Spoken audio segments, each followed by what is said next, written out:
Perkenalkan, nama saya Ahmad Ilham Pilar Utama. Di sini saya akan menjelaskan tentang efek positif dan negatif dari teknologi, sosial media, dan kecerdasan buatan. Yang pertama adalah teknologi. Efek positif dari teknologi: peningkatan produktivitas. Perkembangan alat teknologi membuat pekerjaan manusia menjadi lebih mudah, seperti otomasi motor dan kendaraan lainnya, atau perangkat lunak pengelola tugas. Yang kedua adalah akses informasi. Dengan tersebar luasnya internet, informasi dapat bertukar lebih cepat, membuat orang zaman sekarang tidak perlu keluar lagi untuk mencari informasi seperti di buku ataupun di perpustakaan. Membuat orang zaman sekarang menjadi lebih terbuka oleh ide-ide baru dan bertukarnya kultur ataupun kebiasaan negara lain. Yang ketiga adalah kemajuan medis. Teknologi membantu dalam mendiagnosa, pengobatan, dan penelitian medis yang lebih advance atau berkembang. Yang keempat adalah konektivitas global. Dengan teknologi, orang dapat berkomunikasi lintas jarak dengan mudah melalui berbagai platform, membuat manusia tidak perlu keluar untuk menjalin komunitas atau berhubungan sosial dengan orang lain. Efek negatif dari teknologi: ketergantungan. Penggunaan berlebihan dapat menyebabkan kecanduan teknologi yang bisa mempengaruhi kesehatan mental dan emosi pengguna, membuat pengguna lebih suka menunda-nunda pekerjaan yang bisa berakibat pada stres berlebihan. Pencemaran lingkungan. Limbah elektronik menjadi masalah serius yang susah untuk dikelola dan ditangani. Bahan kimia yang sangat berbahaya dapat merusak ekosistem alam. Peningkatan pengangguran. Otomisasi mengurangi kebutuhan tenaga kerja manusia, dan dengan berkembang pesatnya teknologi, manusia tidak lama akan tergantikan oleh mesin. Masalah kesehatan. Penggunaan teknologi berlebih dapat memicu masalah fisik seperti mata lelah dan kesehatan mental yang ringan, sedang maupun yang kritis. Yang kedua adalah efek positif dan negatif dari sosial media. Efek positif sosial media: koneksi sosial, mempermudah hubungan dengan keluarga, teman, dan komunitas baru. Platform bisnis dan promosi. Banyak pelaku usaha memanfaatkan media sosial untuk pemasaran yang mereka sekarang hanya perlu untuk duduk santai untuk memasarkan barang lewat sosial media melalui konten yang engaging dan menarik. Social branding yang sekarang menjadi lebih mudah, yang dapat meningkatkan karir pengguna tersebut. Peningkatan kesadaran. Informasi tentang isu sosial, politik, atau lingkungan tersebar dengan cepat. Kesempatan belajar. Banyak konten edukatif yang dapat diakses dengan gratis, dengan penyampaian melalui visual ataupun media yang lebih seru untuk ditonton dan lebih mudah untuk dicerna oleh para pelajar, membuat aktivitas belajar menjadi lebih menyenangkan.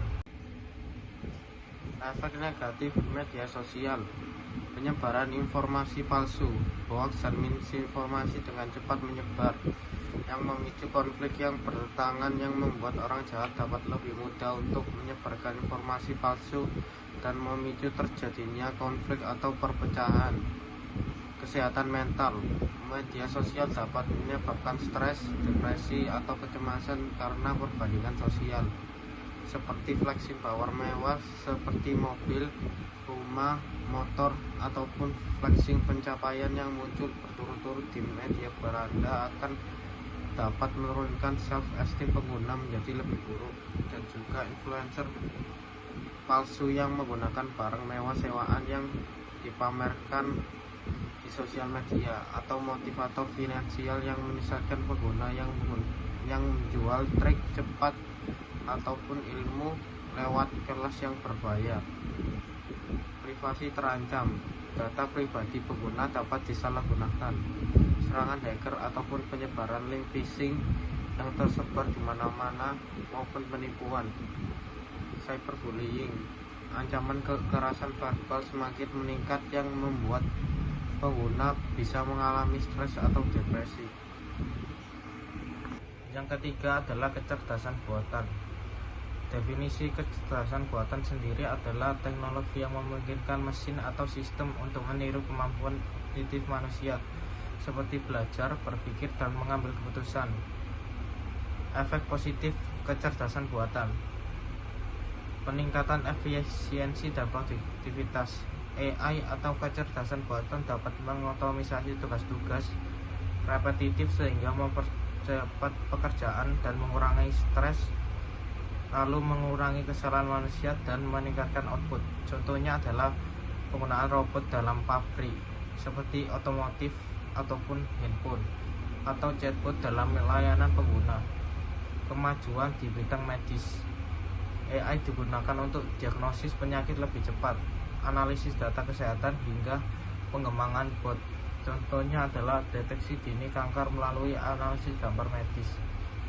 Inovasi di berbagai industri: AI atau kecerdasan buatan memungkinkan terciptanya produk dan layanan baru seperti mobil otonom atau otomatis, sistem rekomendasi dalam platform streaming, dan analitik data untuk bisnis.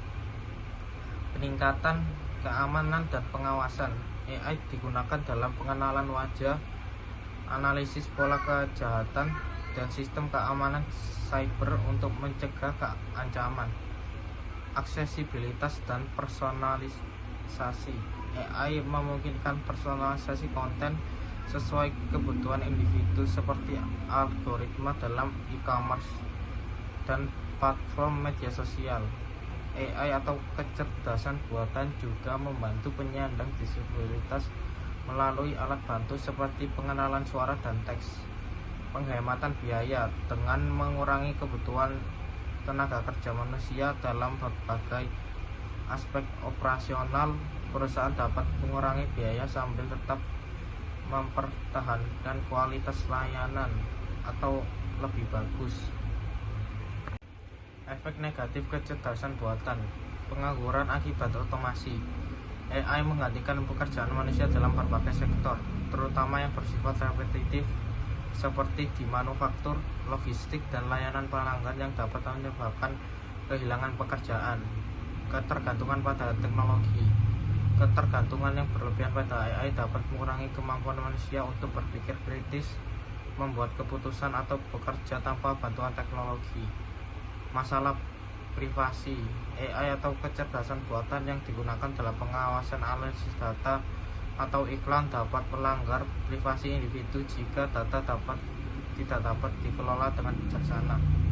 Potensi bias dalam algoritma: jika data pelatihan yang digunakan untuk mengembangkan AI tidak representatif atau bias, hasil AI juga dapat diskriminatif, seperti dalam perekrutan kerja atau sistem peradilan.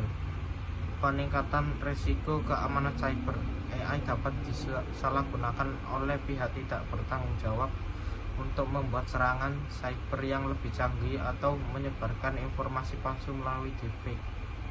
Kurangnya sentuhan emosional dan etika: AI atau kecerdasan buatan tidak memiliki empati dan etika bawaan, sehingga sulit untuk menggantikan manusia dalam pekerjaan yang membutuhkan interaksi emosional seperti konseling, pendidikan, ataupun terapi.